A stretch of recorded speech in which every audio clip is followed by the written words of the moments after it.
Hello, everyone, and welcome to the Kalamazoo Astronomical Society's online viewing session for February 3rd, 2024. And of course, this is our last online viewing session of the season, and it looks like we got a pretty good crowd.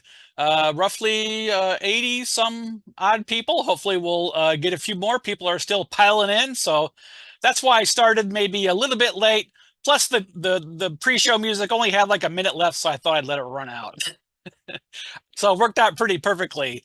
So looks like we got a pretty good night. I mentioned in the announcement earlier on social media that there was a wind advisory out there, but the wind has died down as predicted. So hopefully we're in for a pretty good night out at Arizona Sky Village. So let's switch right back to the slide here. There we go. So again, this is the online viewing session for February 3rd, 2024. And you can see a nice new image that we have here in the background, courtesy of Mike Patton. This is Mike's house right there. And this little humble observatory is Piishi Observatory, which we can see here from ground level. So Piishi Observatory is a 20 by 20 roll-off roof observatory, and kind of poking out the side of the wall there, you can see our remote telescope. So of course, what happens if you're really new to this stuff, the roof rolls off on some rails or kind of a gear system and exposes the telescopes inside to the night sky. And so kind of a little to the left of the telescope here is the warm room, or sometimes the cold room, depending on what time of year it is. You can see some other gadgets above. We'll take a look at what the reading here is for the anemometer. And this little thing here is our all-sky camera. So we currently use an SBIG all-sky 3-40C camera, but I'm really hoping by the time we start the next season in November, we might have an all-new all-sky camera, because this one's pretty old. It's pretty small scale, not terribly, great resolution, and it's kind of noisy. But it's served us pretty well. It's taken quite a few images. So let's go ahead and switch screens here. And let's see what the skies above Arizona Sky Village look like. There we go. And even though it's early February at 9 p.m. Eastern Standard Time, it's 7 o'clock Arizona time, or really Mountain Standard Time as well. This time of year, it's the same. It's still pretty light out. This little red glowy thing here kind of looks like something from War of the Worlds, the 1950s version. This is the roof rolled off with a little bit of red light lighting on it. It's brighter than it really is, looks brighter than it really is. And so, of course, we can see still quite a bit of light here. So that's probably why I'll spend a little more time talking about some of the stuff than we have than I usually do, because it's not really dark enough to image yet.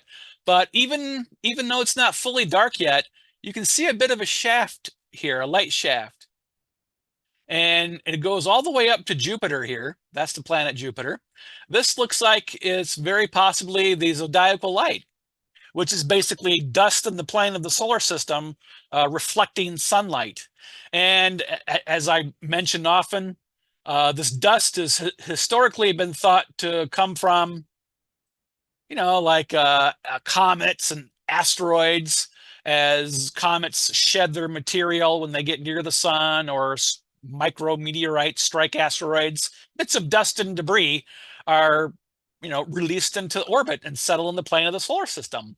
But there's a newer idea that says the dust could be from the planet Mars. So we really don't know, but it's definitely dust reflecting sunlight in the plane of the solar system. So that much is pretty accurate. And we can see several constellations still visible in the glare here. Is the Great Square in Pegasus. So we are, of course, well in the winter now, over a month in the winter, but we still have some of those fall constellations and asterisms. So the Great Square is the main asterism of the fall, or the autumn if you prefer. So this is the back of Pegasus, the winged horse. This is his front. And I really can't see his head anymore, but you can kind of make out his legs a little bit, but they are rather difficult to see with the bright light here. And you can see a few clouds along the horizon. You can see they're a bit streaky because this is a 1 minute exposure. And moving up a little further, I notice Cassiopeia here. So many people, this is their favorite constellation for many people, Cassiopeia the Queen. And in this orientation here, it looks like the letter W. But of course, if you're outside viewing it, it probably look like the letter M. And then we kind of segue a bit higher, and you can see this little bright knot right at the zenith, which of course is the point directly overhead, and that is the Pleiades. And we can kind of follow a line of stars up here. So this is the constellation Perseus. It kind of looks like a wishbone. There's a long end here and a shorter end here. And this star right there, that's Algol, the demon star, which is a very well-known eclipsing binary star. And then, of course, the Pleiades is kind of on the back of Taurus the bull. And we can see the V-shaped face of the bull, known as the Hyades. And this is one of, if not the nearest open cluster to Earth. And then we have the bright star Aldebaran, which looks like it's part of the Hyades, but it's I believe in the foreground. I always forget if it's in the foreground or the background. But nevertheless, this star here, Aldebaran, is not part of the Hyades cluster. We know that for certain. At least I know that for certain. Whether or not it's the foreground or background, I always forget. And we'll go right to the main event here. Of course, this is Orion the Hunter. Everyone knows that one. And you can do a lot with Orion. But first, we can find his general pattern. We have the 3 stars in a row for his belt, the 2 above for his shoulders, and the 2 below for his legs. And so you can remember the cornerstones of Orion by saying, if you drink some Betelgeuse, your belly will do some tricks. But if you take some Rigel, you'll be safe. So we have Betelgeuse, Bellatrix, Rigel, and Safe, S-A-I-P-H. And of course, the belt stars are Alnitak, Alnilim, and Mintaka. And hanging from the famous belt is his sword. And of course, the sword contains one of the most magnificent deep sky objects in the sky, the Orion Nebula. And if you've joined us for every session this season so far, all the other 3 that we've had, you know we haven't looked at the Orion Nebula yet, and we look at it every season. And so guess what? Tonight's the night. We'll check out the Orion Nebula basically as our closing act tonight. We'll check that out with the 20-inch later on. And last month we did look at the Horsehead Nebula, which dangles off the star here. And tonight we're going to check that out with the Takahashi, get a bit different perspective on the Horsehead Nebula. So we'll get kind of a wider field. And just above Orion's shoulders is a little tiny head. You know, maybe he's a big, tough guy, but he sure does have a tiny little head. And with the resolution of our camera here, it's difficult to see his shield as he kind of tries to block down the charge of Taurus the bull here. And you can kind of make out at least the very top of the club here. The 2 stars at the very top are part of his club. And you can see the screen just reloaded for us. It's getting darker. And but again, the club's a little hard to see there. And then we can use the 3 stars here to go up and to the right. That takes us right to Aldebaran. And then we can go from, say, Aldebaran up here to Capella. Capella is the brightest star in the constellation Auriga the Charioteer. But to us, it just looks like a house. So here's the roof of the house. There's like a wall here and a wall here and a floor here. So there he is. But Capella is known as the goat star. And around Capella, there's a little kind of tight triangle of stars. And those are known as the kids, because for some reason, the charioteer is making off with some goats. Why, I don't believe we know anymore. I think that's been lost in mythology. So then we go from Capella to Castor and Pollux, and you can see Pollux is the brighter of the two. So some places, some charts show both Castor and Pollux as one corner of this giant asterism I'm painting called the winter hexagon. But since Pollux is the brighter of the two, I tend to make that the corner of the hexagon. And then we go down to Procyon. And if you ever have to sketch the constellations, this is the easiest because Procyon is the bright star in Canis Minor, the little dog, and it's basically Procyon and Gomesa, and that's it. 2 stars. Very, very easy to draw. And then we go down from Procyon to the brightest star in the night sky, Sirius. And I am totally serious about that. Aha. And so you can say this is the heart of the dog, but kind of in the way it's often drawn, it's maybe his nose, like he has a bright white nose, kind of like the opposite of Rudolph. He's not a reindeer, he's a dog. Instead of being a red nose, it's a big white nose. So there's like a little triangular head here and a little stick body. And there's kind of a leg going down from the nose here, like he's, we see him from the side, but he's turning his head toward us. So there's his leg there. And there's a back leg here and maybe a little short stubby tail. But sometimes I try to give him a longer curly tail after some dogs I've had in the past with curly tails. So again, we got Rigel, Aldebaran, Capella, Pollux, Procyon, and Sirius. And back to Rigel. The winter hexagon. And inside the hexagon, again, is Betelgeuse, a supergiant red star that one day will go supernova, but it's not going to be today. But wouldn't that be something if we're doing an online viewing session here and suddenly this gets brighter and brighter and brighter? I mean, that'd make us pretty famous. Of course, I'd take credit for the whole thing. You guys don't get any credit. And you can see this funny structure here. This is our bird perch, which keeps birds on the perch and off our dome here, and avoids them pooping on the dome, because they've done that plenty of times when we didn't have the bird perch there. But now it pretty much seems to keep them off of our dome, and it stays relatively clean. And as the sky here does grow darker, you can see there is a bit of a shaft here. So that definitely is the zodiacal light. And we'll check back in on our camera here from time to time. And as we progress in the session here, we should be able to see some stars of spring, because, for us, in February, it's definitely cold out there. But believe it or not, right now in Michigan, for the first time in probably, 5-6 weeks, it's actually crystal clear outside in Michigan right now. I mean, I can't believe it. Okay, so let's see. Let's do a quick weather check. First, we can stay on the screen here. So let me scroll down here. And let me show you what we're talking about with the wind advisory today. So here are the winds today. You can see it maxed out just a little over 40 miles per hour for a short time there. And as it quite often does, it just goes up and down, just kind of blows and subsides and comes and goes. So it can get pretty windy out there. I've definitely seen winds a fairly bit higher than 40 miles per hour. Probably the fastest I've seen is around 70 or so. But now we've kind of settled down to less than 10, as was forecast. And normally 10 miles per hour is our cutoff. But you can see the dash red line here.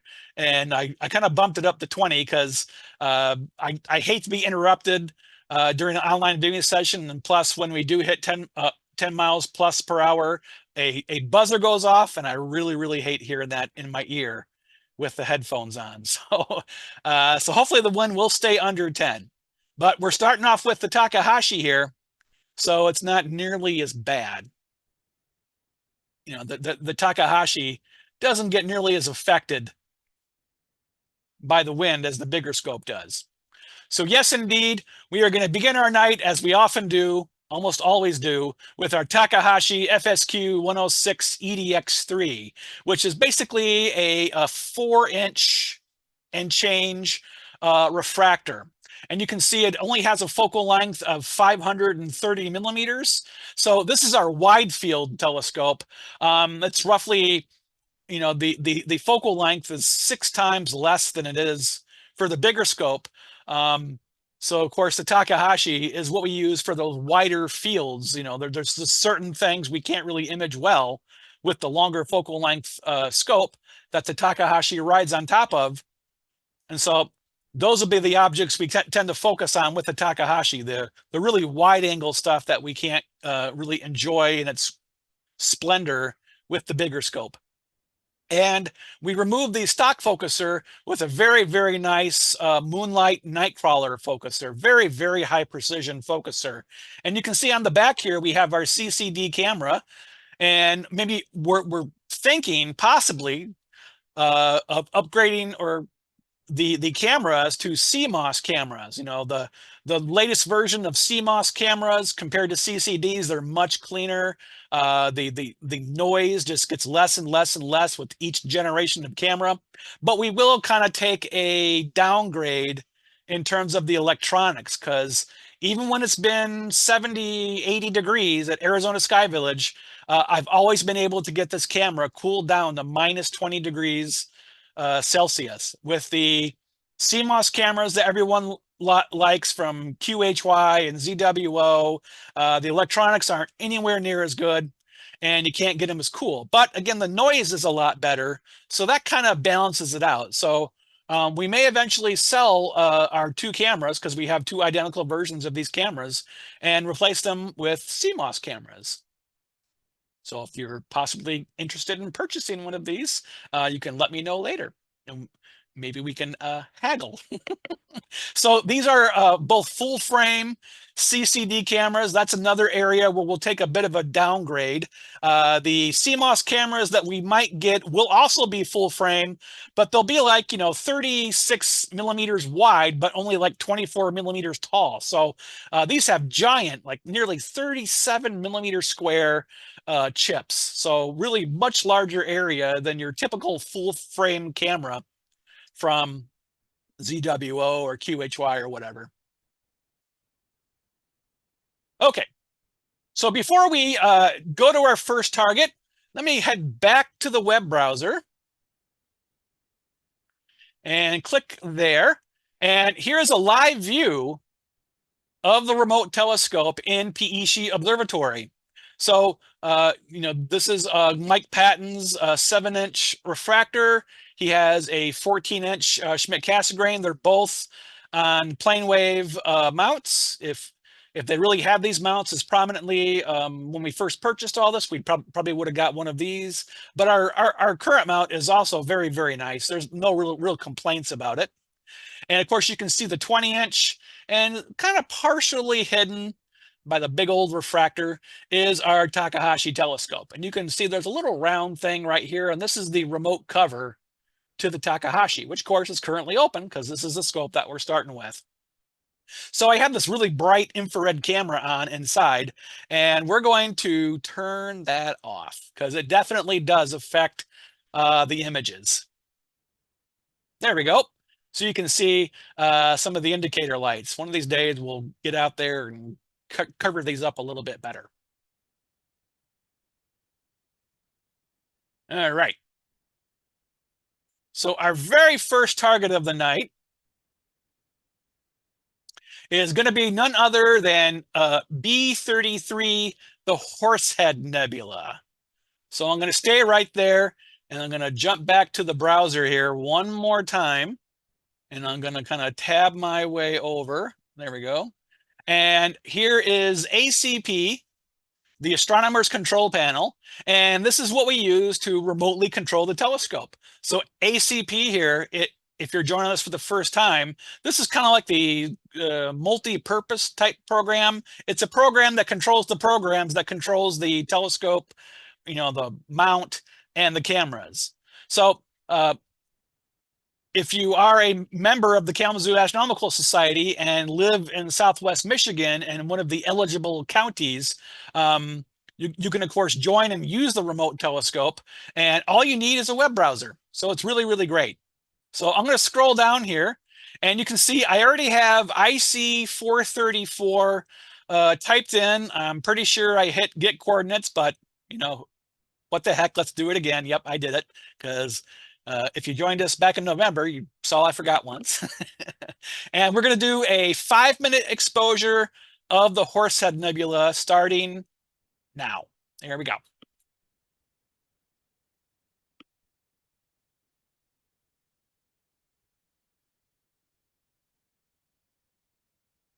All right, so we just did the Horsehead Nebula last month, but just let me tell you a little bit about it. I'll repeat a lot of what I said last month. So you can see the Horsehead Nebula. I typed in, of course, IC 434. But the Horsehead itself, the dark nebula, is known as Barnard 33, a list of dark nebulae assembled by the legendary astronomer E. Barnard, Emerson Barnard. And like the Orion Nebula, because they're all roughly part of the same giant complex, it's 1,375 light years away. And I mentioned its general location when we looked at the all-sky camera, but here it is right below the star of Zeta Orionis, or Alnitek. And here's its more specific location in Orion, using one of Sky Telescope's wonderful pocket sky atlas scans that I did. So we can see it's located about really just a mere 30 arc minutes, about a full moon or sun width south of Alnitek, and which of course is the easternmost star of Orion's belt. And the nebula was first recorded on a photographic plate in 1888 by the Scottish astronomer Wilhelmina Fleming at Harvard College Observatory. And so she was part of a group of women that worked for Edward Pickering, because one day Edward Pickering claimed that his maid could do a better job of identifying and cataloging observatory images, because he got into a bit of a tiff with some of his male aides and his assistants, and so he hired his maid, who was Wilhelmina Fleming, and along with several other women like Henrietta Swan Leavitt, also very well known, and they became known as the computers. They were the ones that did the measurements of variable stars from photographic plates, and did a lot of calculations, basically the work their regular assistants would do. But back in their day, the women were not allowed to use the telescopes for some asinine reason. I really don't know why. And so, in addition to discovering the Horsehead Nebula, Fleming discovered 58 other gaseous nebulae, 10 novae, and more than 300 variable stars. And she became the first American woman to be elected as an honorary member of the Royal Society in London. And it is known as B33 because it was photographed in 1894 by E. Barnard, who described it as a dark mass with a diameter of 4 arc minutes on nebula strip extending south from Zeta Orionis. So he made no comment whatsoever that it looked like a horse's head. But it does. It most certainly does. And we can switch back to ACP here, because I can hear some dinging in my head. It's trying to find a guide star. It sounds like it's having a little trouble here. So let's go see what's going on over there. Uh-oh.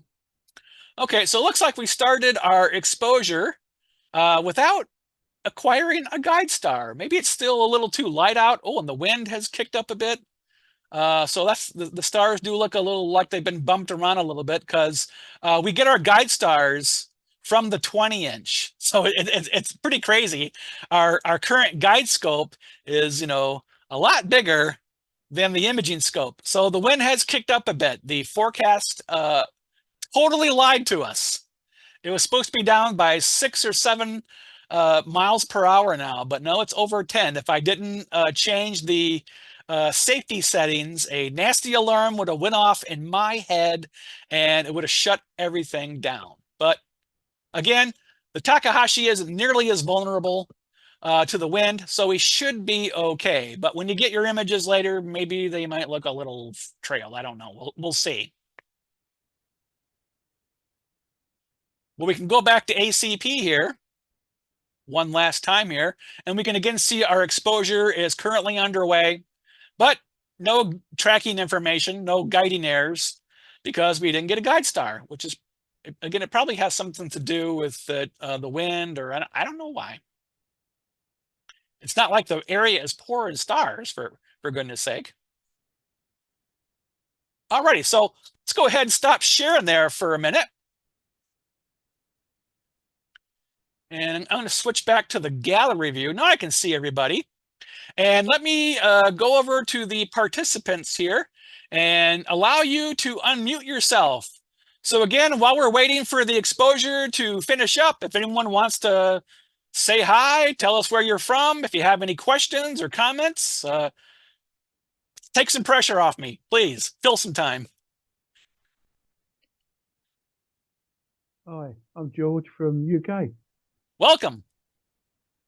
Been here before with you. Quite Yep. enjoy these. Great. It's not too late there, right? It's 2:30 in the morning. Well, you know, if it's astronomy, if you're not tired while you're doing it, you're not doing it right. Well, I'm doing a Sudoku while I'm waiting for the image to come up.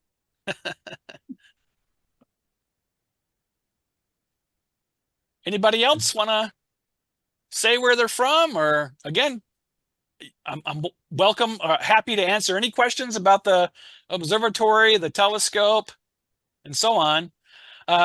So who first named it the horse head? That's one question that people ask in the chat. But again, you're making me read the chat. I would prefer you ask me so we can have a discussion. The chat is I hate the chat. I should just turn it off, but I'll keep it on. So the short answer is, off the top of my head, I don't believe I know who first came up with the name the horse head. So if anyone does know that, chime in.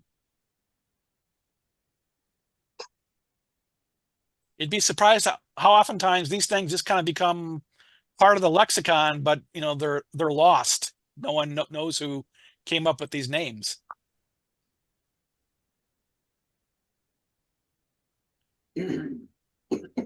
Oh boy! So I see we have another talkative group. Hello, Richard. How are you?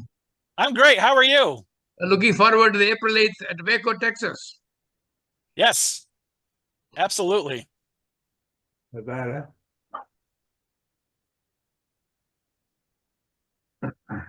Well, let's hop back to the browser, and you might have noticed. I'll probably get you seasick here for a second. Oops. There we go. Oh, let me back up to that one, because I forgot to show this earlier when we were talking about the wind. Not only might the wind be a problem, but look at the scene. Ugh. So if you put the cursor over it, it says bad, 1 out of 5. So that could be another issue with getting the guide star. Maybe the scene is just so rocky, it just couldn't get a fix on the star. So if I were taking images to make pretty pictures, I would not even bother tonight. You should look at the Kalamazoo clear sky clock. Really? Is it better? Oh, yeah, big time. Really? Okay, so let's take a peek at that. Wow, look at that. That like never happens. Oh, the transparency and the scene are good. Well, but I should take a screenshot of this, print it out, and then write down how I feel on the day that the transparency and the scene were good. All right, I'm signing off and going outside. I'll see you guys later. Okay, I'll stick with you. Okay, so I was going to mention here is one of our neighbors. Looks like his whole system went down though. Let me try to do a reload there. So David's camera is not upgrading. So this is the all-sky camera of David Churchill, who has an observatory at Arizona Sky Village. And you can see his image is much cleaner because he's using the camera and lens that we might upgrade to later this year. But what? It just looks like the thing plonked out. Because unless he has it, unless it doesn't upgrade as often, because but it did upgrade fairly often. And you can see there's something wrong with his weather station as well, because everything's all blank. So, you know, it's not like we pay him for the service, so we can't complain or anything. Yeah, the seeing is really good tonight here. My guiding is like flat line. Oh, wow. All right, is everyone ready for the first image of the night? You can see a thumbnail of it here. So please unmute yourself, because we'd like to get the natural reactions of everybody. All right, here we go. Our first image of the night with the Takahashi.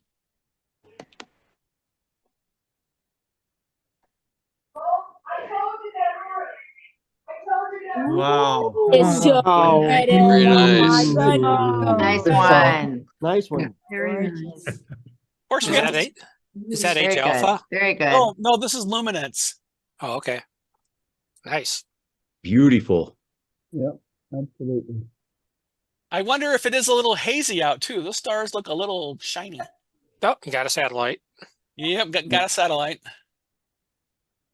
No surprise. So, of course, if you were with us last month, we were like right around this area here. That's what the 20-inch showed. And now we get to take in the whole scene here. And, of course, this star here is Zeta Orionis. So I'll let you enjoy that for just another second here. I'm just going to mute everyone. If you want to make a comment or have a question, please go ahead, because I'm hearing somebody being really annoying there in the background. So I'm going to mute everyone. But again, go ahead and unmute yourself if you have something to add or something to ask.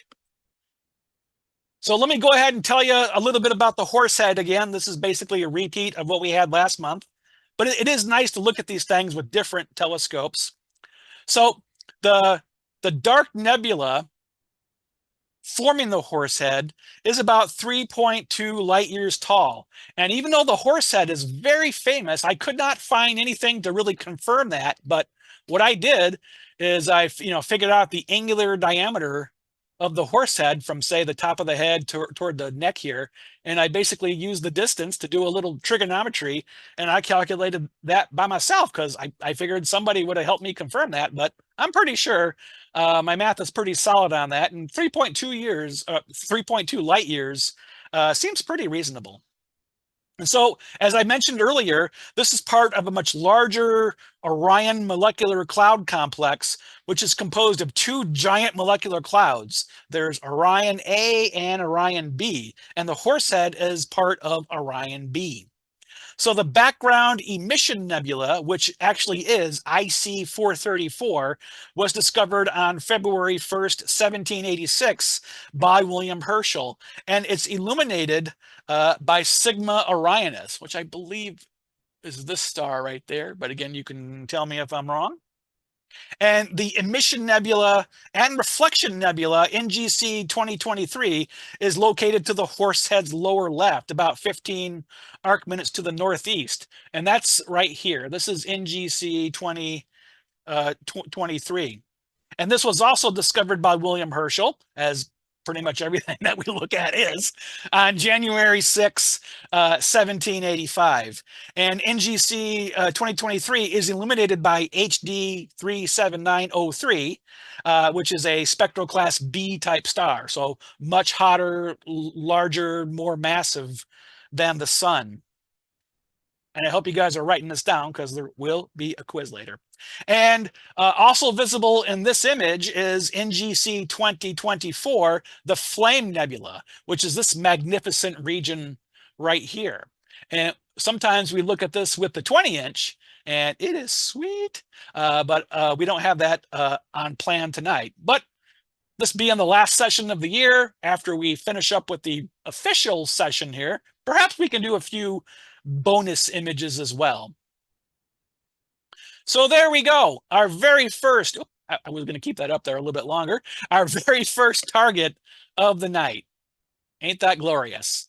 And just don't forget, at the end of the session, if you don't have it already, if you're not a member or you're not on the online viewing session email list, I will provide a link where you can download these images later. The processing will look a little bit different.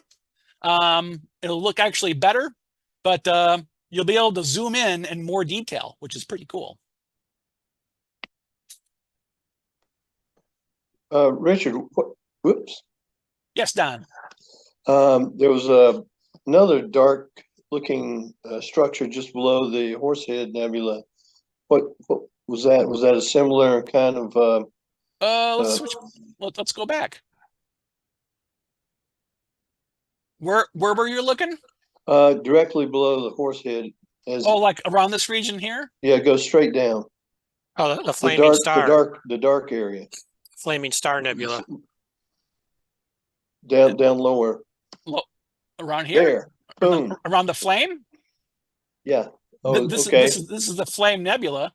Oh, okay. Thank you. You're very welcome.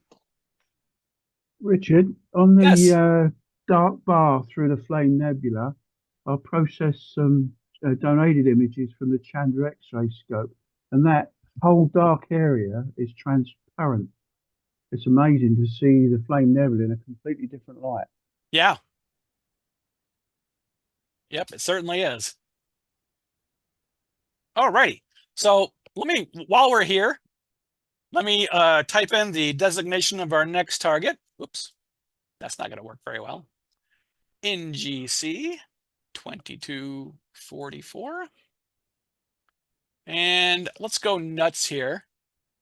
Let's go ahead and do 10 minutes with H alpha. Here we go. It is in there. Oh, there it is. Okay. We'll see how we do with a guide star this time, eh? All righty. All right, so this target, NGC 2244, is just one designation for one of my absolute favorite deep sky objects, the Rosette Nebula, a massive emission nebula about 5,200 light years away. It's also cataloged as Caldwell 49, and the open cluster, which is actually NGC 2244, is Caldwell 50. So there's even different Caldwell designations for the nebula and the big star cluster in the center. So that's how magnificent the Rosette Nebula is. And of Monoceros's 60 stars, because you'll notice Monoceros, the unicorn, is, a fairly large constellation between Orion and Procyon, but many people just assume this is part of either Orion or the little dog here is, not another constellation, but there is a big constellation right there, and there's some good stuff there. So of the 60 stars here in Monoceros, none are brighter than 3.9 magnitude, which is pretty decent magnitude, but of course from moderately light polluted sites, that pretty much makes this part of the sky blank. And so the nebula has several NGC designations or new general catalog designations. There's NGC 2237 for the nebula. Let's switch to the closer view here even.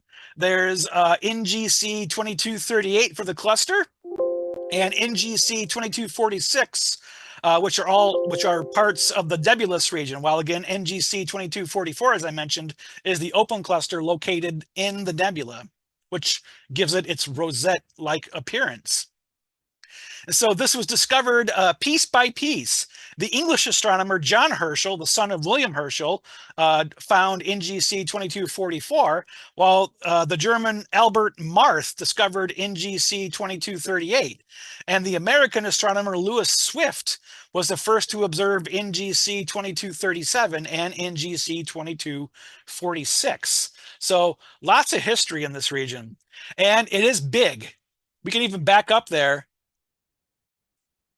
a little bit more here to see just how big this thing is. It says 24 arc minutes here, but that's got to be just for NGC 2244. I should probably try to update that to include the whole Rosette Nebula. So the entire thing together is 4 times the size of the moon. And the Rosette is 3 times as far and 3 times the size of M42. Just imagine if it were the same distance of M42, it would be a significant object in the sky. And as you can see in the map here, it is located roughly at the halfway point between Procyon and Betelgeuse here. So with binoculars, it's pretty easy to track down using that little star hopping trick there. So with the Takahashi, we will see roughly the field of view that I have here. These aren't meant to be to scale, the little blinky things I have here. But we'll get a pretty good wide field of the rosette. We can do just like this region around here, kind of tightly around the cluster with the 20-inch. But with the Takahashi, we can take in the entire region. It's quite spectacular. So let's go back to ACP and let's see how we're doing here. We did get a guide star this time. It's not nearly as horrific as I thought. Usually it's fairly flat because the seeing is usually pretty good out there, but tonight, not so much. The weather's been pretty rough this week. I was working with the focuser with the Takahashi, and I couldn't get the focus routine to work, but probably because the conditions were so rotten, it focused perfectly tonight. So I was very happy to have that happen. So we're just a tiny bit of the way into our 10-minute exposure. So you know what that means, right? We got plenty of time to kill with more questions and comments and stuff like that. So if anyone has anything. What's the wind speed right now? Oh, that's a good question. Let's go back and look. So what we'll do is, instead of looking at the graph, we'll go back to this screen here. So this is the actual computer in the warm room at Peishi Observatory. So you can see I'm using AnyDesk to connect to our remote computer, which is directly hooked up to the telescope. And you can see, oh my goodness, we are at roughly 9 miles per hour. So again, the forecast is wrong. But what really shocks me is look at the humidity, 52%. You know, for us, that's a good night. But out there, that's high. So you can see the weather station here is called Clarity 2. We use M1 Oasis to control the roof. This little window here is what opens and closes the roof. The big window is Maxim DL. This is what we use to control the camera and the autoguider. And over here is ACP, the Astronomer's Control Panel, which again connects to Maxim DL and this program here. I'll try to pop it up. There we go. The SkyX, which is what controls the mount, because the Paramount is built by Software Bisque, and guess who created the Sky? Yes, that's right, Software Bisque. So of course, if you use a Paramount, you've got to use the SkyX to control it.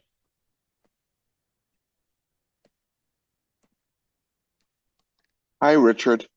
Hello, welcome. Hi, it's Alan from Arizona. I have a question. Absolutely. Do you think there's been reports in the Orion Nebula cluster, if there's a black hole? They said that there's a cluster that contains high mass stars, and the speed of these stars are moving at such a high speed that they feel there may be a black hole there. And they're located, they think, in the trapezium. Any ideas about that? I haven't heard any news about it, but I would be surprised because it's so young. I mean, the trapezium stars themselves, especially Theta 1c, is extremely massive, and you know it can't be more than 1 million years old. So if there was a black hole, it'd have to be from an even more massive star, which is just incredibly rare. You know, Type O stars are terribly uncommon. So this was reported by some astrophysicists at the Charles University in Prague. Okay, so certainly an area of research, but it seems like any black hole in that region would be pulling in some material, and it'd be really bright in X-rays. And I've never heard, you know, we've had the Chandra X-ray Observatory working for quite some time. I believe it's finally offline now, I think. Yeah. So yeah, seems like Chandra would have discovered that before anything, but perhaps they're using Chandra data and analyzing analyzing it in a new way. So I don't have any definite news on that. Thank you. Okay, so I have a question in the chat from someone's daughter, which is direct to me, but you can have it so everyone sees it, so somebody else could chime in too. But how often do stars go supernova? And the general answer for a given galaxy is once per century. So the Milky Way is way overdue because the last visible supernova was Kepler's supernova remnant back in the 1600s. But we're very certain there have been other supernova in the Milky Way since then, but they're probably obscured by dark dust lanes, or they happen on the other side of the galaxy. But we haven't seen a supernova for ourselves in the Milky Way in a good 400 years. But there's some galaxies that we observe, like there's one called the Fireworks Galaxy, and there's been like 6 in the past century, which is why we call it the Fireworks Galaxy. So, but the average again is once per century per galaxy. Richard, this is Dave in California. Hi.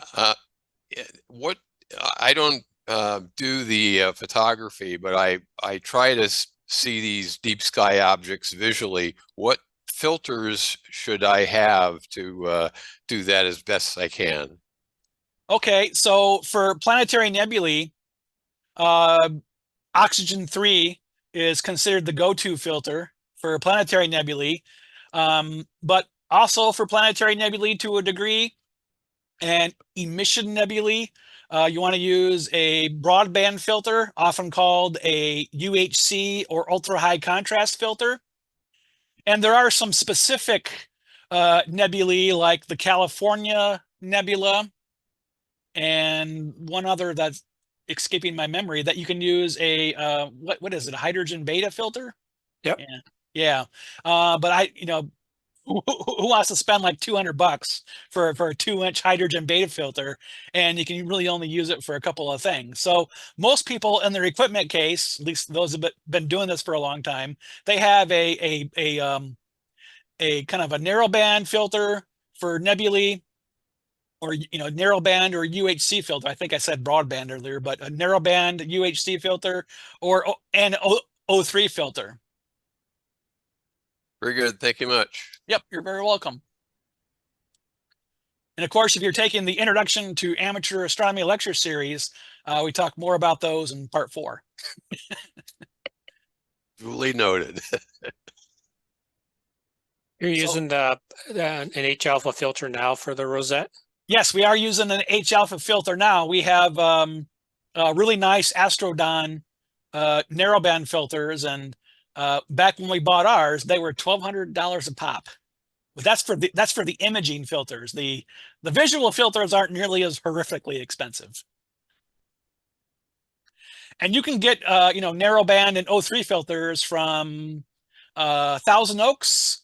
I don't know who owns Lumicon these days, but Lumicon makes some really good filters. I myself have Lumicon filters back when they were owned by Lumicon, when Lumicon owned Lumicon, but now they've been sold at least twice to various people since then. Parks Optical, the Parks Telescope people that made these giant Newtonians, they bought Lumicon, and then I think when Parks closed down, somebody got the rights from them, but I don't know who it is with now. I've been out of the telescope selling game for quite some time, so I don't follow that stuff as often as I do. Let's hop back to HCP. It looks like we're almost done there, so good timing.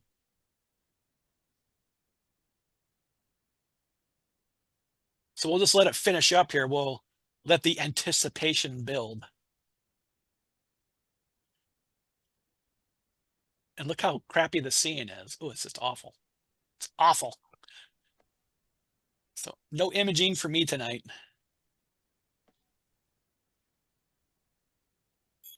All right. So what happens when the image is done, of course, the data downloads from the camera to the computer, which is pretty quick. And then it does a quick processing for the thumbnail, which just popped up there. And then it takes a little bit longer to process the larger image. And and then it does a bunch of star counting. And you can see the program has counted 17,399 stars. Now, someone verify that and get back to me in an hour.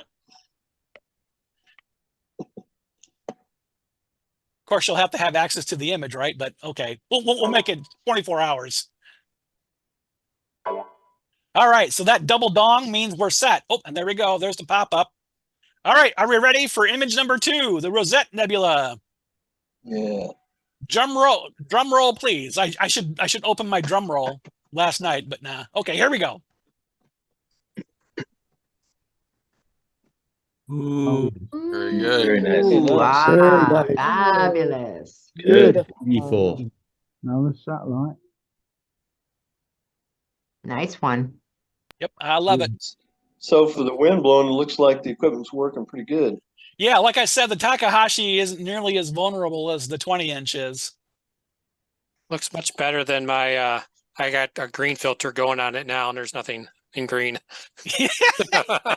Yep.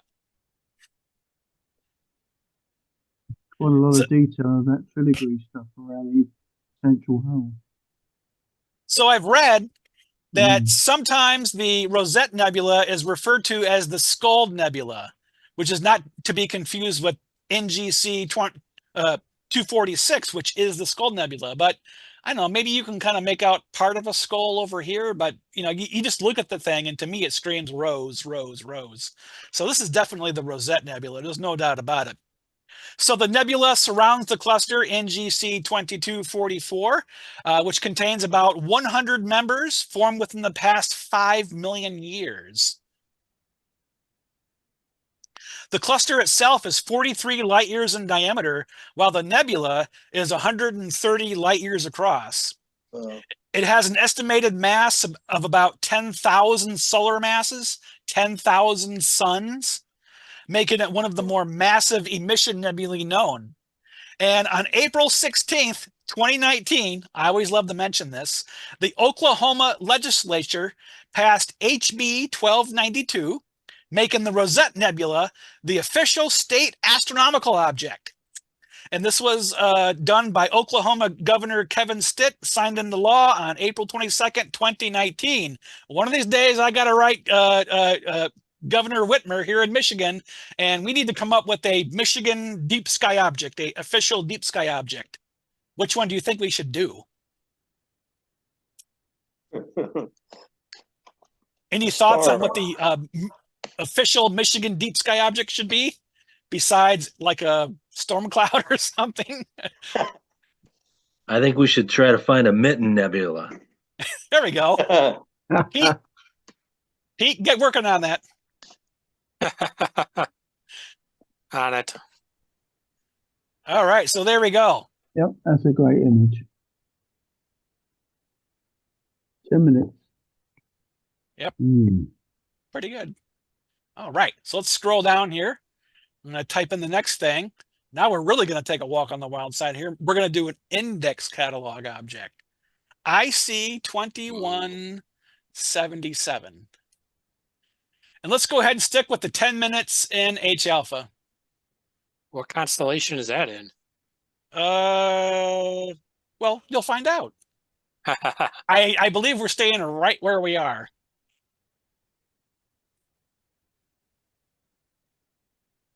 You'll know it as soon as you see of course, you might not know the designation, but you certainly know it by name. So IC 2177 is the Siegel Nebula. So this is also a pretty good size object. It measures 120 arc minutes by 40 arc minutes. And again, that might be Greek to a newbie, but the full moon is 30 arc minutes across. So we're talking 4 full moons on the long diameter there. And it's pretty faint. So this is not one of your showcase deep sky objects we look at every season. Of course, this is a winter object. And at least around here, we don't observe in the winter too often. But tonight sure would have been a good night. And you can see it's 3,650 light years away. So it's also known as GUM-1. GUM-1. The GUM catalog contains 84 emission nebulae in the southern sky, and it was made by Australian astronomer Colin Stanley Gum at Mount Stromlo Observatory, probably sometime in the middle or late 20th century. And it's also known as Sharpless 2-292. So, as with many objects, it has multiple designations. And so, since we have a little time to kill in the exposure here, this object was discovered by the Welsh astronomer, or the Welsh amateur astronomer, Isaac Roberts, sometime in 1898. He described it as pretty bright, extremely large, irregularly round, and very diffuse. And Isaac Roberts was a pioneer in astrophotography. He was born in Groes, or Clyde, I'm not sure how you say that, in Wales on January 27th, 1829. And so again, he's very well known as an amateur astrophotographer, and he published a selection of photographs of stars, star clusters, and nebulae in 1893. And he did this after he made his fortune with a building firm. So he made his money in construction, and then he was interested in geology while working at his business, which he eventually took over himself. He started there, then he took it over, and so he retired in 1888 and turned to astronomy. So he took the first photograph of M31 on October 1887. At least the first photograph that maybe showed the spiral form. So the 4-hour exposure of M31 shown here, taken on December 29th, 1888, is considered his magnum opus. And in his lifetime, in his retirement, I guess you could say, he took at least 2,485 photographic plates between 1883 and 1904. And of course, here is the Orion Nebula, along with the Running Man Nebula, that he photographed again toward the end of the 19th century. So he built his first observatory at Mag Hall near Liverpool, and built a new observatory at Crawborough, Sussex in 1885, which was 780 feet above sea level because he realized it was less smoky with better seeing. So he was kind of a pioneer in that regard of building observatories at higher elevation, because even around this time they built the famous Yerkes Observatory at sea level. So he used a 7-inch Cooke refractor that he got in 1879, and then a 20-inch reflector from the firm of Howard Grubb in Dublin in 1884. So here's a look inside his observatory. So he died in Crawborough in July 16th, 1904. He's at the Birkenhead Cemetery near Liverpool. And you can see his 20-inch reflector is on display at the Science Museum in London. So those of you in the UK that perhaps never heard of Isaac Roberts can go check out his telescope. So the Seagull Nebula is found on the border between Monoceros and Canis Major, mostly spills over into Canis Major. But so when you ask me what constellation is it in, it's kind of in two of them. It kind of spills over the border. It's located about 7.5 degrees northeast of Sirius. And NGC 2327, not labeled on the chart, is located in IC 2177, and that's known as the Seagull's Head. And it includes the open clusters NGC 2335 up here and NGC 2344, or 43, sorry, right there. So there we go. Let me turn on my laser pointer. There we go. So we can look out for the two clusters on this end of the Seagull. And even in the drawing here on the pocket sky atlas, it looks very much like a bird. All right, let's check in with ACP, see how we're doing. Scroll back up there. And we have a guide star. And again, the scene is blah. How rare it is when the conditions are better in Michigan than they are at Arizona Sky Village. Again, that's not the typical situation here.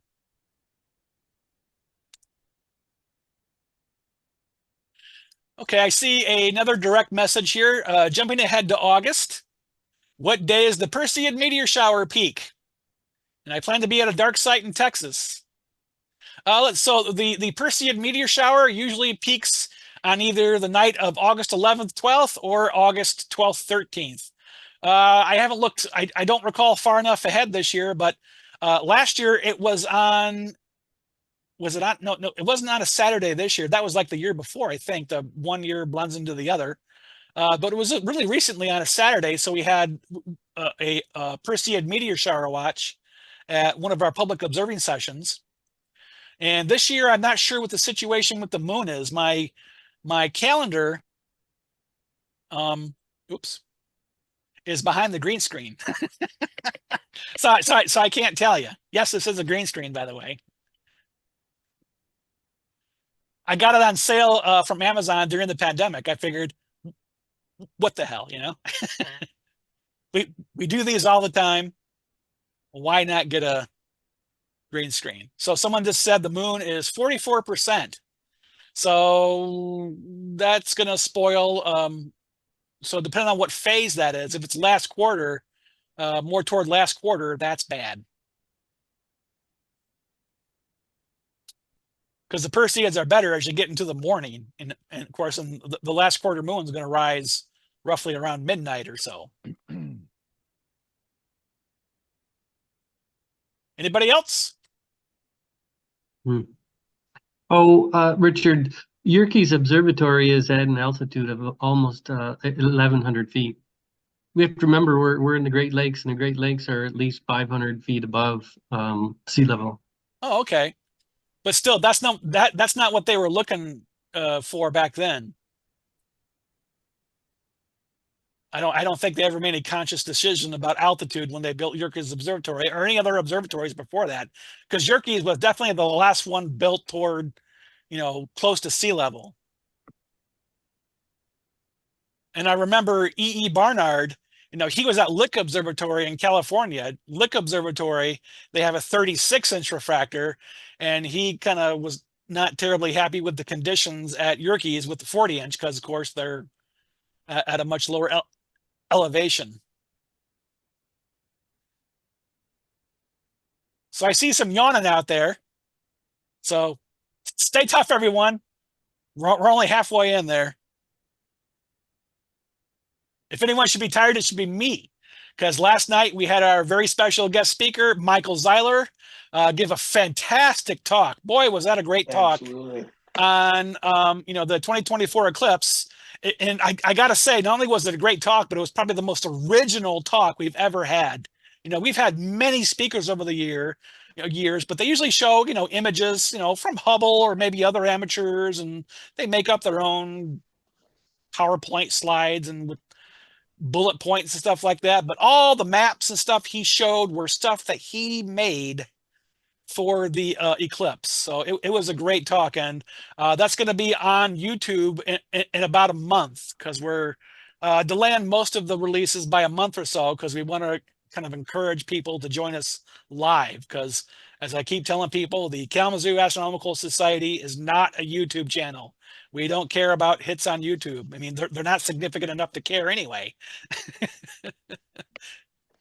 So we really want people to join us, preferably in person, but if you have to, you can join us via Zoom. And we'll talk about our next general meeting here toward the end. Well, let's just see how we're doing, shall we? Well, we're trucking along there. A little more than You can see in the thumbnail of the rosette here that there's this trail of nebulosity that goes off to the right. But of course, when you zoom in, you can't really see it in the larger processed version here. But maybe when I process it a bit later, this might come out a little bit better. You can kind of get a hint of something here.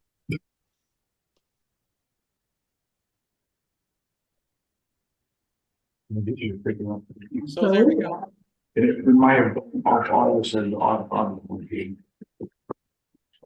Oh, here we go. Here's the current view from the all-sky camera. Oh, yeah. Wow. So you can see it's gotten totally dark now. We still see some zodiacal light.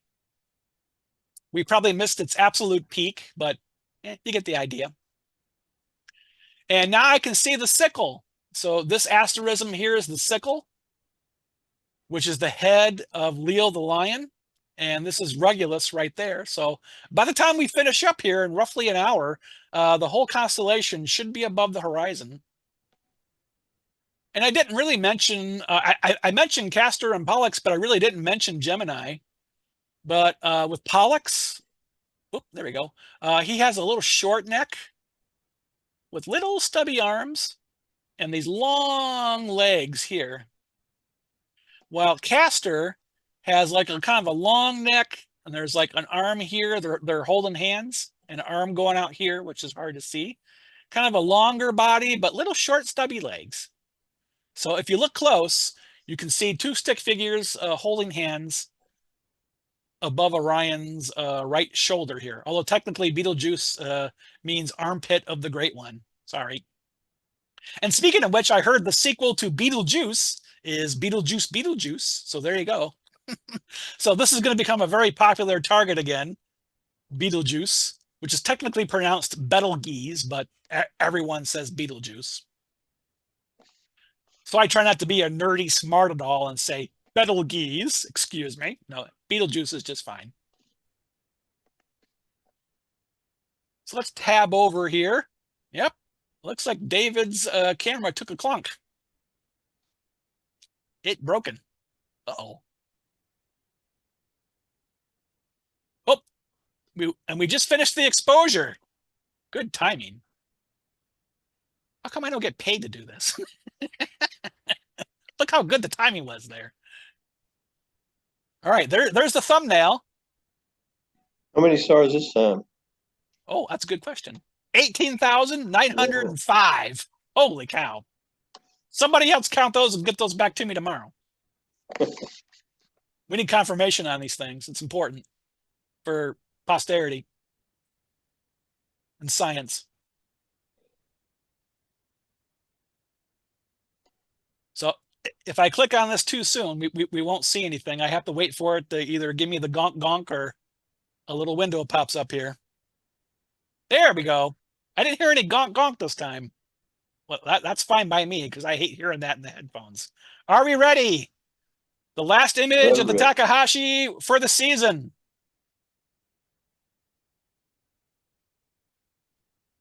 There he is, a little dimmer. Wow. Looks like Nice. a Great. That is. Very cool.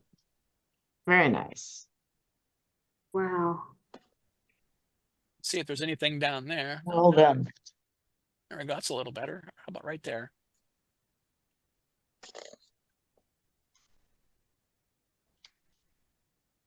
So the celestial seagull has a wingspan of over 100 light years.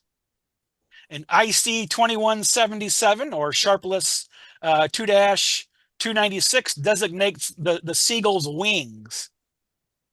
NGC 2327, which is GUM 1 or a Sharpless 2-292 that I mentioned earlier, is the brightest portion of the nebula that forms the seagull's head. And it emits light due to ultraviolet radiation coming from HD 53362, which is probably the bright star there with the little dark nebulosity trail going off there. I don't know, that might be, it's probably not exactly a coincidence it ends here, but I don't believe the star has anything to do with the structure of the dark nebulosity here in the head. So this is the 8th magnitude star, about 20 times the mass of the sun, and it does have a 5 solar mass companion in a highly elliptical orbit. And the dark lane protrudes into NGC 2327 from the eastern side towards the star. So gives you a sense of which way east is. And the open cluster NGC 2335 is located north on the northern wing of the Seagull. So I think there's one cluster here, and it looks like there's another kind of clustering up here. It was definitely not this end. So it's over. There's one cluster there for sure. And the nebula is part of the Canis Majoris OB1 association and the Canis Majoris R1 reflection nebula complex. So little technical information there. But it's just a big cloud of gas that looks like a seagull, and stars form there. There we go. That's the short version.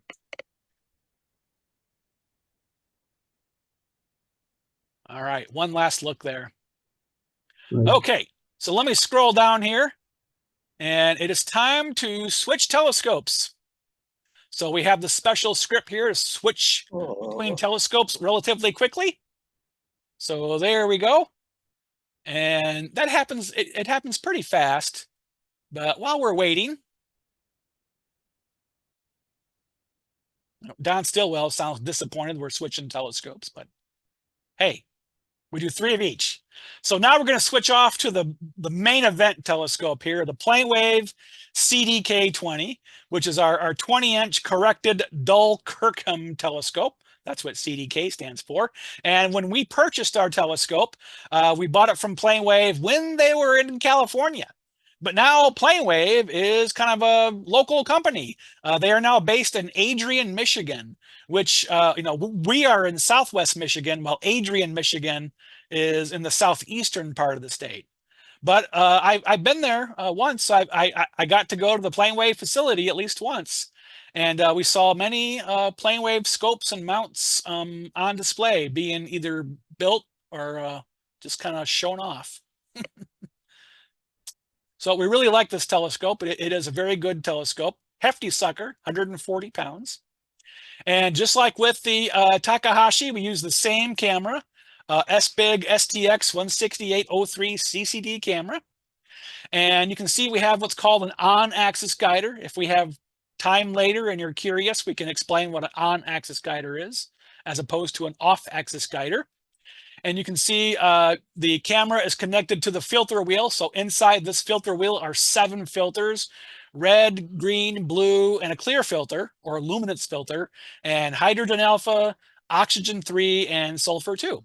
We rarely ever use the O3 or sulfur 2 during online viewing sessions because the sulfur 2 for sure hardly shows anything. So it's a very specialty type filter. And you can see our ZWO auto guider here. And we use a finger length instruments Atlas digital focuser to focus the images that you see here tonight.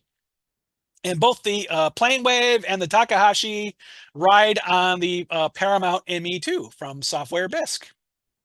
And they are still in California, and that's where we bought them out from. We actually purchased a mount from OPT, who is now RIP. So OPT is no more. All righty. So let's see if we've successfully switched. We have. And before we begin imaging, let's go ahead and go back and turn on the camera for a second. Let's see where the telescope is. Hey, Richard, did the focal length get changed? Oh, I'm glad you said something. I forgot. So you can see the flip flap on the Takahashi is closed, and you can see the orientation of the scope when we were looking at the Seagull Nebula. So Mike Cook, you are a lifesaver. You get the gold star for tonight. So let me switch back. Oh, they logged me out because it's free. So let me get back in here. If I can't get back in, that's bad. I can't change focal lengths.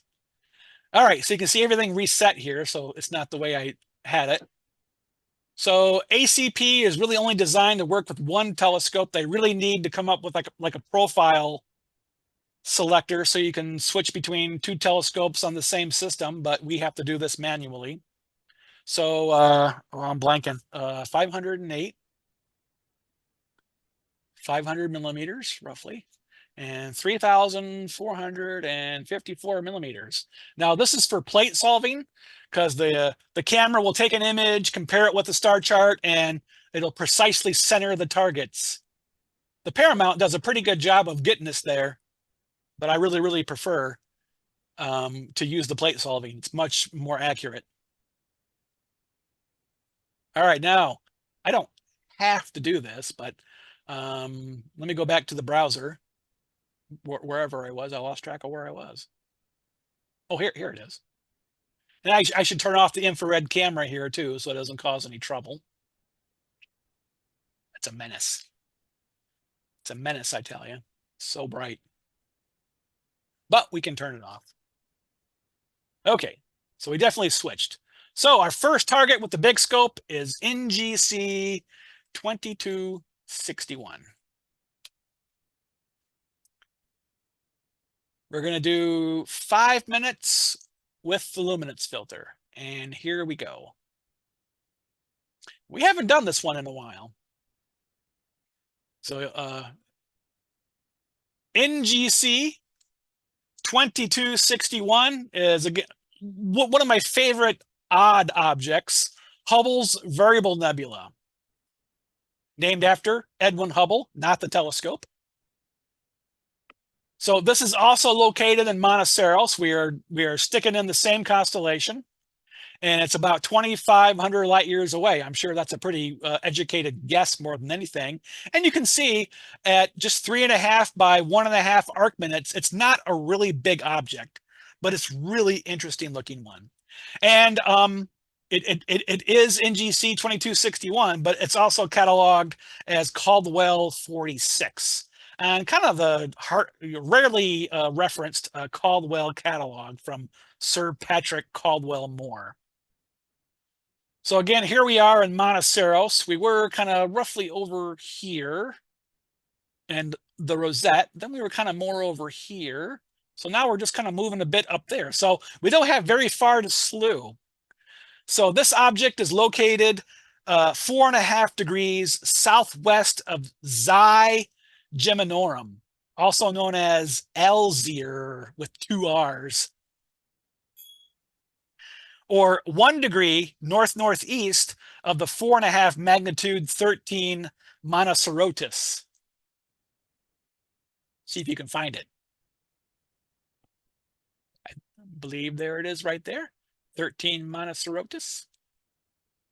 And it was discovered on December 26, 1783 by, you guessed it, William Herschel. And it was photographed as the Hale telescope's first light by Edwin Hubble on January 26, 1949. I don't think that's why we call it Hubble's Variable Nebula, though. I know why we call it the Variable Nebula, but more on that later. So here's the Hale 200-inch telescope, which between 1948 and 1993 was the world's largest telescope. That excludes BTA-6, completed in 1976, which technically is a bit larger than the Hale telescope.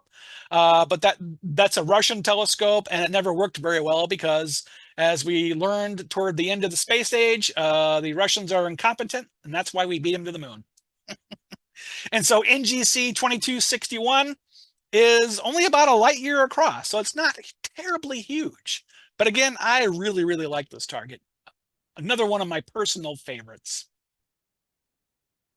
So I hear more dinging in my head, and we've again acquired a guide star. So we got off to a rough start there, but I think that might have been because of the wind. And we should check in with that too. We keep moving here. We try to keep things moving. So we are still at 8.3 miles per hour. So more than it's supposed to be, but you know, it's better than 10 plus.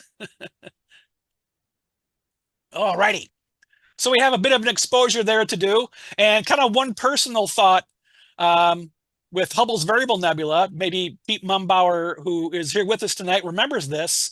When we observed this years ago, you know, I thought, boy, it's really cool looking, really triangular looking. Then not too long later, in July 1995, we observed Hale-Bopp, and I can remember saying to Pete next to me there, boy, this looks just like Hubble's Variable Nebula, because early on, it looked very, very similar to Hubble's Variable Nebula.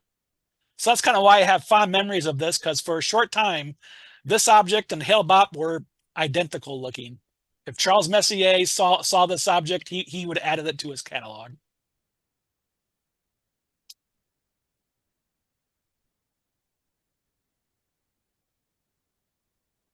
I have a question for you, Richard, on the Sure, Mike. constellations like Monoceros and so on.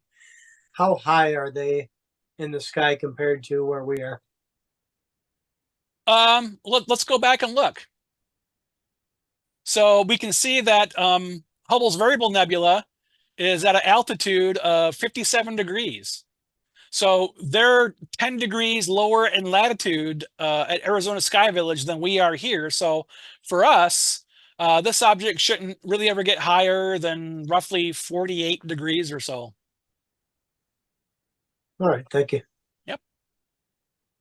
And I did see a question in the chat. How do you remotely shoot calibration frames? There is no dark filter. It just closes the shutter. And you can see right here, there's a little link, which pops up a little window here. We can click on that. And we can do calibration frames. So if we want to do a bias, we just type in 0.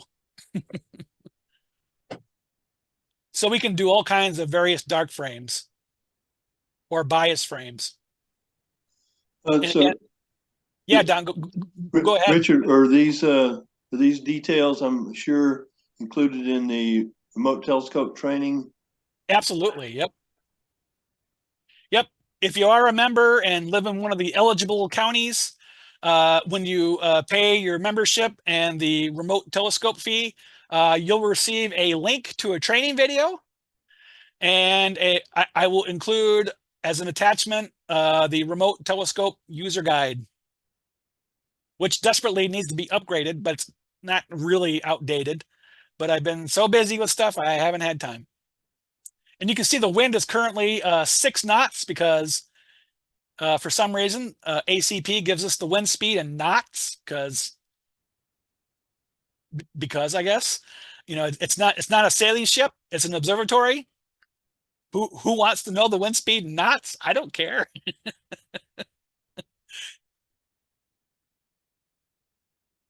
I just find that strange. So let's go see what it is in miles per hour now, since we know it's 6 knots. Yep.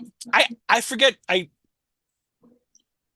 know, a knot is pretty comparable to a mile per hour, but there's a little extra. Yeah, so it's a 6.5 miles per hour. So pretty close. While we're here, let me do some spring cleaning. I hate it when it looks so tiny like that. So we'll make it nice and big here. Whoops. There's always a little lag on doing this with the remote setup here. There we go. You can see our exposure in progress there, so we don't lose track of time.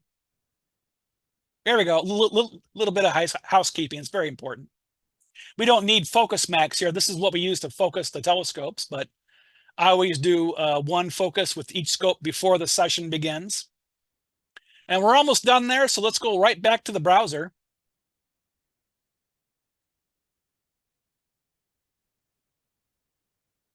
And for some reason, ACP always shows it by like a few seconds over, but it doesn't do that on maximum. We're not actually taking a 303-second exposure. So why it does that, I don't know.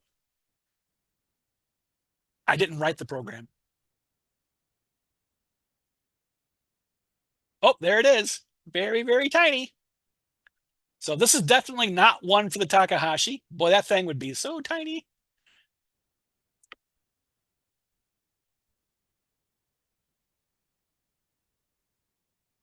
How many? Ooh, 11,785 stars.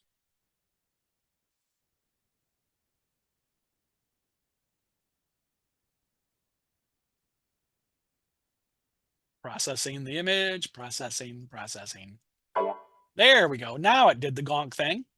All right. Are we ready? Hubble's Variable Nebula. It's not huge and impressive, but it's a personal favorite. There it is. Wow. Nice. Interesting. Doesn't that look like a little comet? Nice. It does. Yeah. Nice looking. Nice. Good job. Yeah, high resolution images over the years can show all the variations from the winds coming off of it. It's really Yep. cool. So the nebula is illuminated by the star R Monocerotis, which is a T-type, a T-Tauri variable star, which is not directly visible. And R Monocerotis has a small dim companion, and the bigger star has a solar.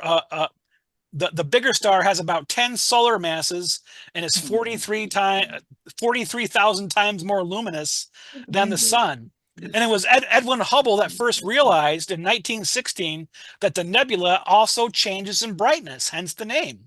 And so the changes shape over a period of just days and can vary by up to 2 magnitudes in brightness. So one explanation for the variability is that dense clouds of dust near our Monocerotis periodically block illumination from the star and cast shadows on nearby clouds. So the variability of our Monocerotis, which goes from magnitude 9.5 to 13, was discovered by J.F. Julius Schmidt at Athens Observatory in 1861 using a 6-inch refractor. And as Pete mentioned, if you get on sites like Astrobin and do searches for NGC 2261, you will probably find animations that show it vary in brightness. Of course, we just take one image here, so we can't put together an animation. Of course, it probably wouldn't vary too much over a couple hours anyway. But you can find images online that do show it change in brightness. But we even kind of overexpose the core here. But you can see it. It does look like a comet. We can scroll down here a little bit. I don't believe there are any galaxies in the image. Of course, Maxim always processes it a little dark. It looks pretty good. All right. Notice you have some straight lines here and star lining up. Yeah. And this is a luminance filter? This is luminance, yes. Out of curiosity, how many stars in this exposure? As I mentioned earlier, it was roughly 11,000 and change. Oh, I'm sorry, didn't hear that. Excuse me.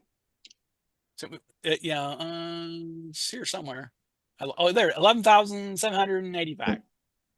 261 catalog stars found. All right, so let's scroll down here.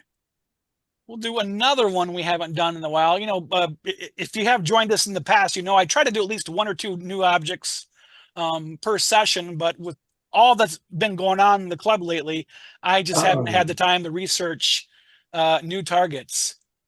So I'm torn on filters for this one. I think we're just going to stick with the luminance filter, but let's go ahead and try a 10-minute shot, because we don't have to do a long exposure for our final target, the Orion Nebula. So let's do a good long one here.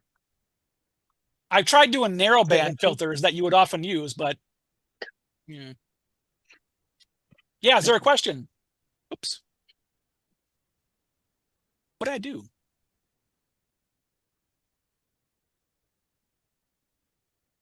Did I hit acquire image already? Let me hit stop.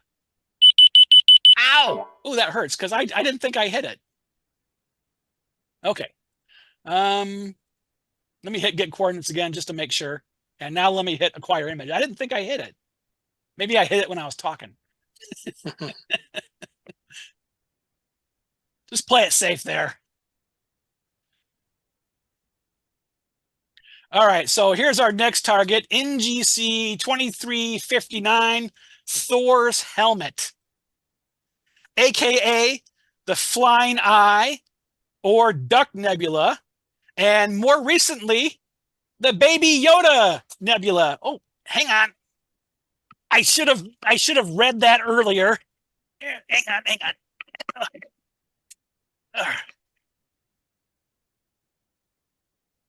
There we go. The Baby Yoda Nebula. Okay, we'll keep him here. We'll have him on standby for later. Oh, and please, Disney, don't sue me. It was a Disney product you were showing, right? Yeah, it is now. So This is also cataloged as Sharpless 2-298 or GUM4. So we're doing a GUM tour tonight. And this was discovered by William Herschel on January 31st, 1785. We almost hit the anniversary. He described it as a broad, extended nebulosity, forms a parallelogram with a ray southwards. The parallelogram is 8 arc minutes long, 6 arc minutes wide, very faint. John Herschel compared it to the profile of a bust, head, neck, and shoulders. John Louis Emile Dreyer, who compiled the NGC catalog in 1888, described it as remarkable, very faint, very large, very irregularly faint. And it is found in the northeast corner of Canis Major.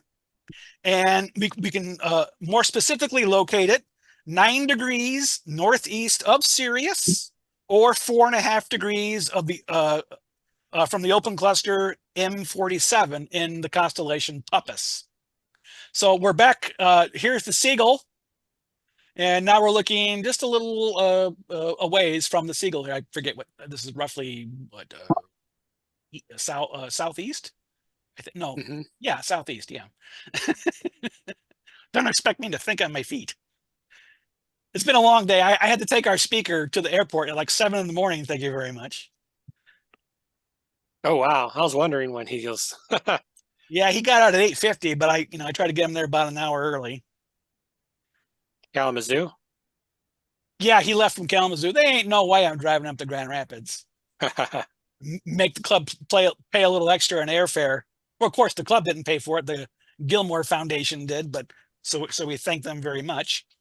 All right, so we have acquired another guide star, and our exposure is underway. And of course, we're doing 10 minutes, so we certainly have some time to kill. How high is it there in Arizona? Because I'm showing it. I'm showing it as 34 degrees above the horizon. All right, right now. Oh, hey, you wanted questions? Yeah, it says well, you got to ask him when I actually have it on the screen. It says 35 here, so I don't know. Let's let's go to the computer. Let's see what the sky says. Of course, I got to zoom in. And I don't see it labeled. Of course, the sky runs terrible over the connection here. I mean, my internet's fine, but it's the internet out there that's the problem. It's really, really slow.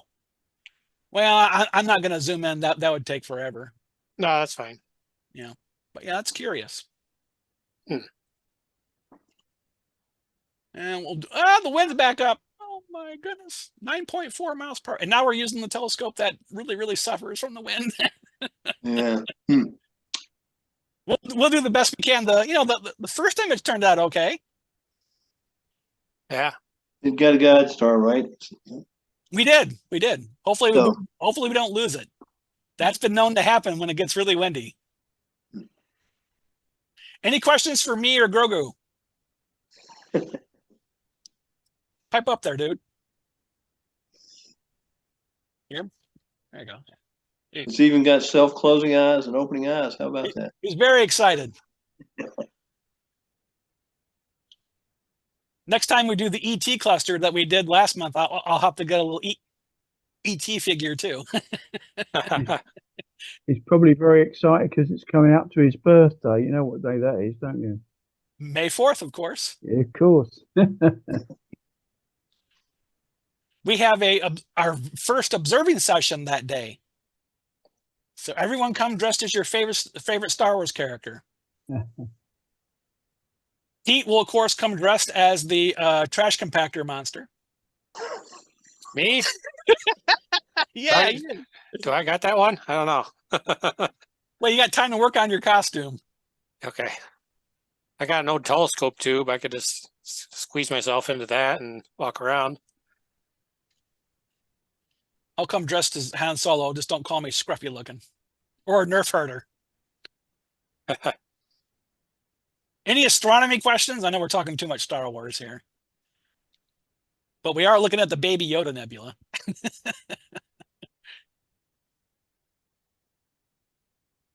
I'm hanging in there. That's getting to my bedtime. So Alan is saying I don't have a remote lens shutter. Can I use a dark filter for calibration frames?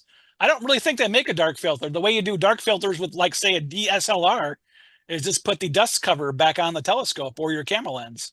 That's how you do dark exposures. Hey, Richard, I've got a question for George in the UK. George, I see a lot of YouTube videos out there that are produced over in England, and it looks like you've got a pretty robust amateur astronomy community. Is that true? Is it very popular in England? I think it is. We've got an outreach to a local place on the 14th of February. I joined the Crayford Manor House Astronomical Society, Dartford. They put the Dartford on it because it used to be at Crayford Manor House, which was another town about 5 miles away. And it went to another place when they closed down, and they had a 24-inch scope, which I think went somewhere in York. We're getting an awful lot of interest at the outreach, and we just did one at a school. I wasn't there personally, but a lot of kids really asked a lot of really intelligent questions, I think, and they thoroughly enjoyed themselves. I've done about 3 or 4 now at the same place they're going on the 14th. They sell tickets online to go there, and we take our kit and put our scopes up. And they're milling around you when you've got visibility. We had a lot of cloud last time, and about 8:15 time, it cleared a bit. So we managed to get the Jupiter, the Moon, and Saturn.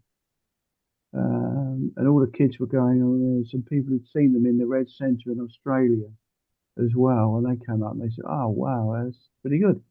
And we're getting some membership from them. So we've had 2 recent joiners this last month. And I think over the last year, we must have had at least half a dozen join. I only joined 2 years ago or so. What I was doing was a bit. That picture there I only finished today, and that was a donated one from Astro Backyard. Right. Oh, yeah. Yeah, very nice.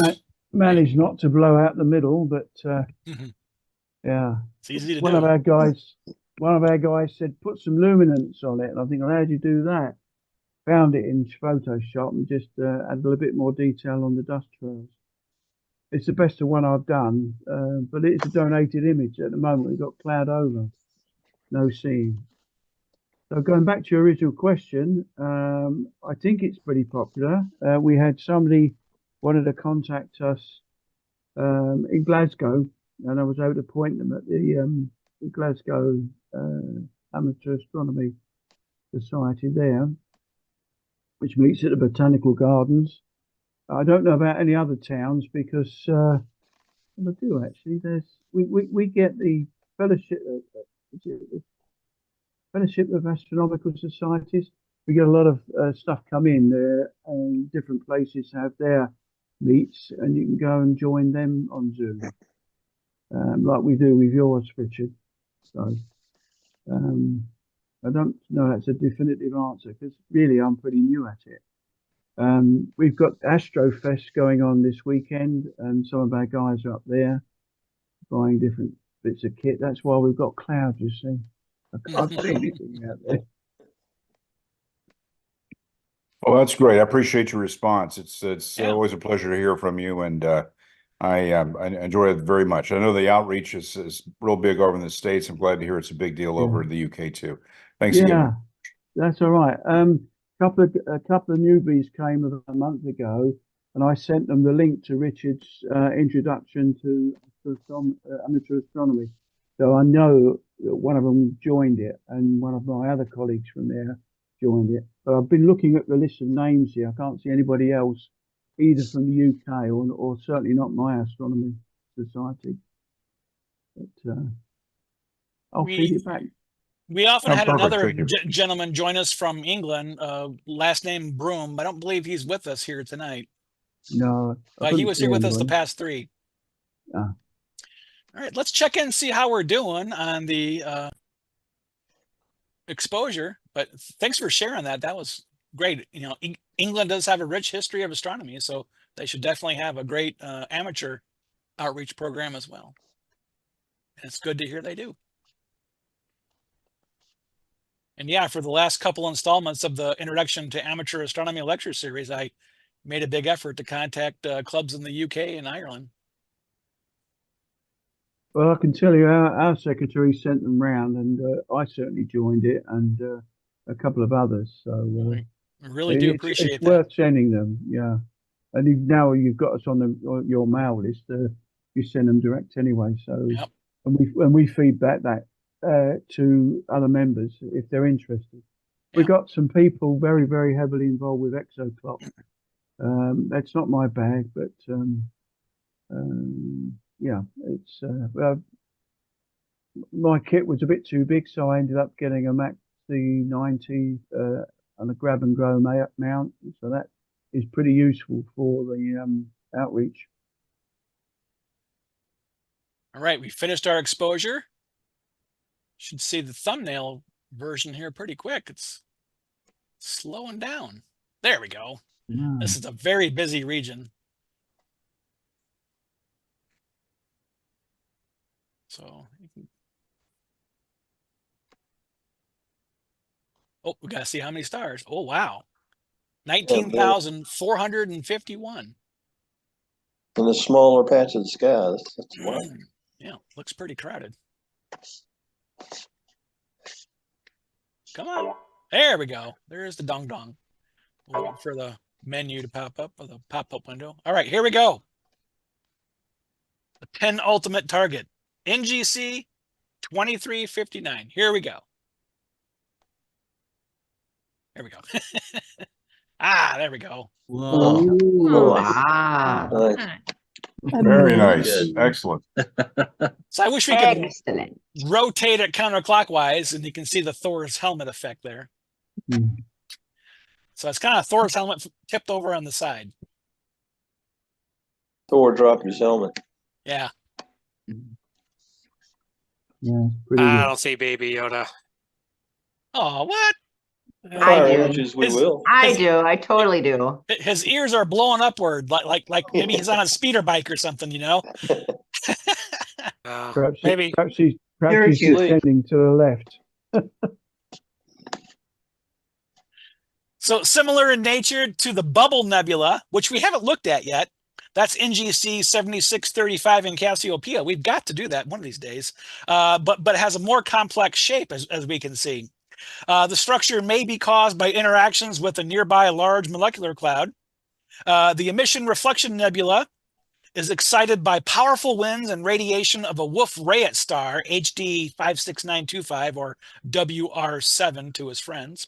So Wolf-Rayet stars are in a rare evolutionary phase in the lives of massive stars, during which they undergo heavy mass loss, roughly 10 to the minus fifth of a solar mass per year. That's still a lot, trust me.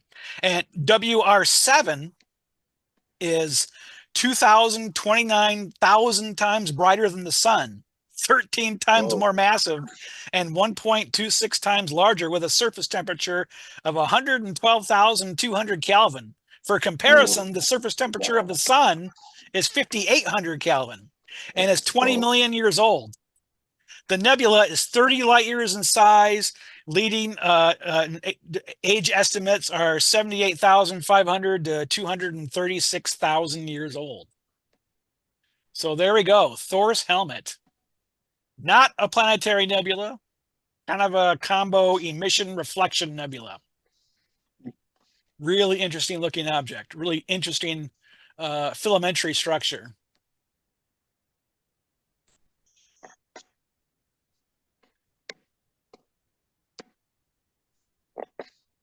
All righty. So now, basically our last target, which is not NM, really needs no introduction, but we'll do it anyway. Let's go ahead. We'll go ahead and do 3 minutes. Even 2 minutes would yield amazing things, but let's do 3 with the luminance filter. And if we even have time, maybe we'll throw in an H alpha one too. Ooh. We can do a short one of that as well.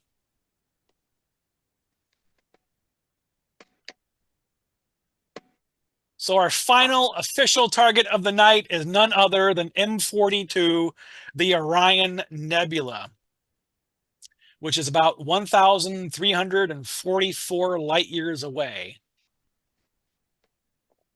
And what always amazes me is it is very possible and quite easy, really, to see this thing in the Sword of Orion. But this object, there's no record of it in pre-telescopic records. There's no known pre-telescopic observers of the Orion Nebula. Wow. But it may have been mentioned in the Mayans' creation myth of the 3 hearthstones. And in the myth, the nebula represents embers of a fiery creation, which is very appropriate, really. But it's not mentioned by Ptolemy in his Almagest, and published in the 2nd century, or by the Persian astronomer El-Sufi in the Book of Fixed Stars in 964 CE, even though they charted other patches of nebulosity in the sky. Tycho Brahe in the late 16th century and Johann Bayer in 1603 designated it Theta Orionis. Galileo observed this region in 1610 and 1617, but made no note of nebulosity, but he never used the greatest quality telescopes. It was first discovered by French astronomer Nicolas Claude Fabry de Pisique on November 26, 1610, and became designated as NGC 1976. M43, which is this part here, is part of the Orion Nebula, which surrounds Bond's star, and we will see that in the image as well. So again, it's very easy to find. This is often one of the first deep sky objects people that maybe get telescopes around the holidays point at, or a pair of binoculars. You can really make out its general structure, just minus the color, in the Sword of Orion with binoculars or most telescopes. And here's a bit closer look with Sky and Telescope's Pocket Sky Atlas. That, again, I highly recommend. It's a great reference source when you're out in the field with binoculars or a telescope. So, of course, the Takahashi would show us this whole area here, but we're gonna zoom in pretty tight on the Orion Nebula. The chip we have with the camera and the plane wave, it frames the entire nebula pretty perfectly.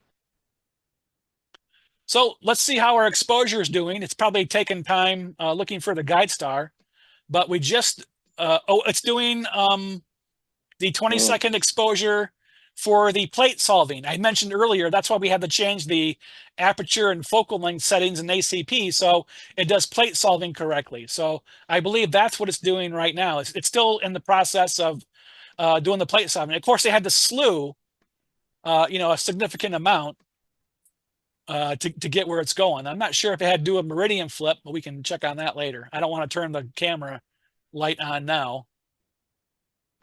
So we're doing just a 3-minute exposure, but of course we have to slew there and we have to, do the plate solving and acquire a guide star. So that does take a little bit of time.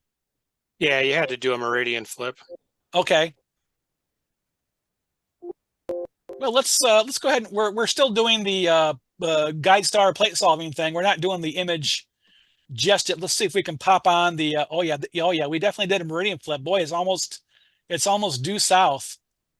All right, before we start the exposure, let's turn that back off. That's a good thing you didn't squish anyone. Yeah, I know.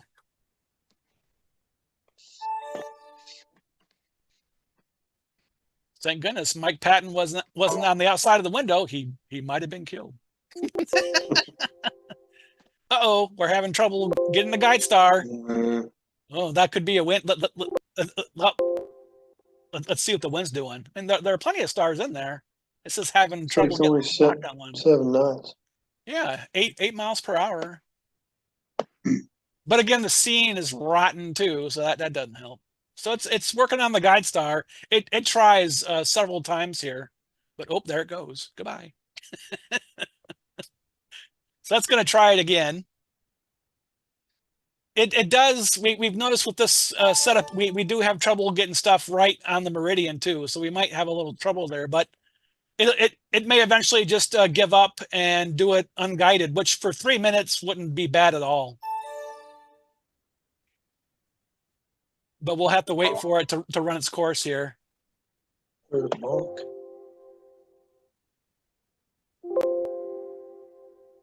But yeah, I think it's being finicky because we're right on the meridian. We often seem to have trouble selecting guide stars. Now that one looks nice and pretty.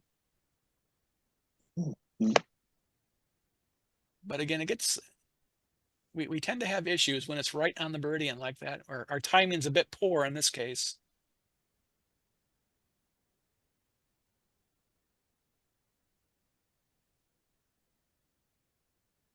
So while we're waiting, you know, the last target, like, you know, this, you know, his ears were kind of pointed up, right? Of course, I can't get my fingers out of the way, but you know, his ears were kind of sticking up like that. There you go. I had to do that for, again, posterity. Let's go back to the computer. Yeah, it's going to have trouble with. I don't need one, but I have to let it run its course here. It's all on autopilot.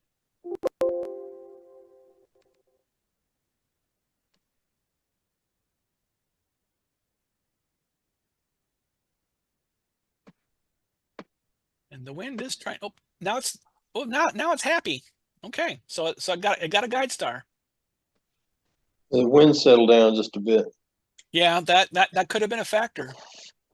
So there we go. Hopefully we don't lose it during the course of the exposure, because then it'll chase the guide star, and that'll mess up the image. That's why I almost prefer not having the guide star at all. Oh, uh-oh.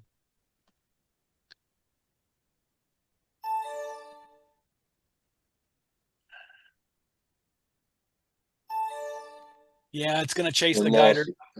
It did. Let's see if I can stop it manually. But that may be long enough to mess up the exposure. But we'll see. If we have a really rotten image, I can always throw in one from another session, like, you know, last year. Because this is one we do every year. I try to circulate the objects we look at every year, not do the same set every year, but this is one of the few objects we do every season. This, the Pleiades, and the Andromeda Galaxy, we do those every year. I mean, you have to, right? It's reasonable. Yeah. The people demand it. And you can see our tracking errors flatlined. That means we lost the guide star. Hopefully it's not too bad to where the image suffers, but I went ahead and killed it manually. How did the horse head turn out last month with the CDK? Oh, it looked pretty good. Cool.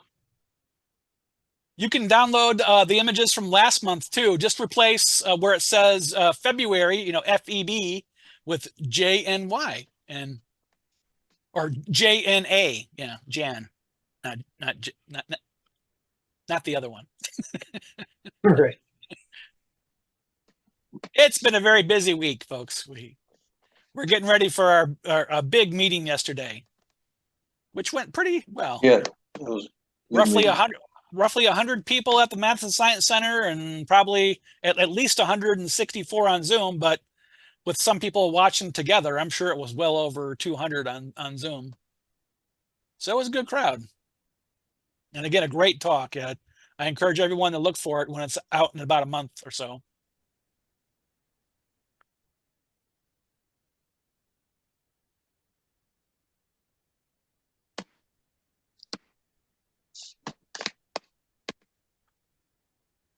All right, so it's a total mystery how we're going to do here.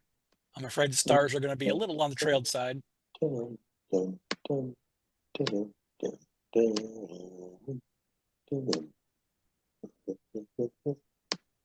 Uh-oh, did Arnold Penzias pass away recently? What? On January 22nd, Arnold Penzias passed away, one of the discoverers of the cosmic background radiation, which of course is the Big Bang Theory, not the Bog Bang Theory, but that's okay. Oh, of course, we're on the other side of the meridian, or the on-axis guider flips it, so it looks mirror reversed here. But when I give you the final image, I'll flip that back. This isn't the way, of course, we see it in the sky. Oh, just 4,460 stars this time. Of course, there was a big cloud in the way, a space cloud, not an Earth cloud, but a space cloud. All right, looks like we're done. Are we ready for the final image of the night? Let's go. Here we go. Oh, oh darn. Yeah. We chased the poor guiding. Yeah, yeah. So I will replace this with one of the images from last year. So yeah, I think the wind is given well, it's probably mainly the fact that it's so close to the meridian is the real trouble, because we need to work on that. Try the other filter and give it another shot. Yeah, let me get out of here. And but first let me mention that the mass of the nebula is estimated to contain enough material to create 10,000 sun-like stars. There is an extremely young cluster, only 300,000 to 1 million years old, of about 300 stars emerging from M42, which you can see in infrared views of the cluster. The bright and sharply defined central cavity, which is the region right in the center, is known as the Huygens region, named after Christian Huygens. The star Theta Orionis is a multiple star system, a cluster in a cluster called the trapezium, which is overexposed here. The trapezium consists of 8 separate components labeled A through H, and possibly a 9th called X that has only been seen twice by E.E. Barnard in 1888 and 1889. The brightest, Theta 1c, is magnitude 5.1, and it has a mass of 45 suns. The projected distances between the trapezium stars is only 1/3 of a light year, and the nebula itself is 24 light years in diameter. So there we go. Richard, I'm looking at your January 23 version. That's so much better, obviously. Yeah. Pretty clean image. Yeah, we can try it again, but let me do a few closing marks here. We'll end the official session, and if anybody wants to stick around, we can knock off a few bonus objects that will not be on the YouTube recording. So sorry, folks, that's what you get for watching on YouTube and not joining us live. So as I mentioned early on, if you are a member of the Kalamazoo Astronomical Society and live in one of these eligible counties, you can pay the remote telescope fee and you can use this telescope on your own. We just recently added Berrien County. We figured we'd go ahead and take in the kind of whole southwest region here. So this is the last session of the season, but if you want to find out more about the next season, you can join the online viewing session email list. There's no need to do that if you are a member, but if you are not a member and just want to receive maybe 4 emails a year, because this year we didn't have to postpone any sessions, so I really only sent out 4 emails this year on the list. You get reminders about the sessions, the registration, and YouTube links, but we're not using YouTube right now because we expanded our Zoom capacity. As part of the Eclipse series, you'll get the link to download the images so you don't have to get it out of the chat, which I'll post here shortly. And of course, you'll get notifications of postponement or cancellation. But this season was perfect. We pulled off the planned, the primary date of the entire season, much better than last season where we had 2 cancellations because of the weather.